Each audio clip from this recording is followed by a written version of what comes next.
ফেব্রুয়ারির প্রথম দিকে রমজানের আগে ইলেকশন করার জন্য আমাদেরকে একটা চিঠি দিবেন। আমি প্রত্যাশা করছি দ্রুত চিঠিটা পেয়ে যাব।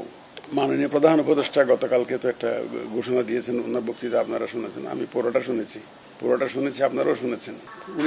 উনি বলেছেন যে ফেব্রুয়ারির প্রথম দিকে রমজানের আগে ইলেকশন করার জন্য আমাদেরকে একটা চিঠি দিবেন। আমি প্রত্যাশা করছি দ্রুত চিঠিটা পেয়ে যাব। আমরা দ্রুত চিঠিটা পেয়ে যাব, কারণ ওনার কথার মধ্যে আমরা তো বুঝতে পারি যে উনি খুব দ্রুতই চিঠিটা আমাদের কাছে পাঠিয়ে দেবেন, আমরা বিশ্বাস করি সেটা। আর চিঠি না পেলেও আমাদের তো এটা বিভিন্ন দিন, বেশ কয়েকদিন ধরে তো আলোচনায় ছিল যে ইলেকশনের তারিখ নিয়ে ফেব্রুয়ারি না এপ্রিল। আমরা তো আপনারা জানেন, অন্যরা না জানলেও, অন্য সাংবাদিকরা না জানলেও আমার আর বিডির সদস্যরা জানেন যে আমাদের প্রস্তুতি যে আমরা অনেক আগের থেকে নিচ্ছি, এটা তো আপনারা জানেন।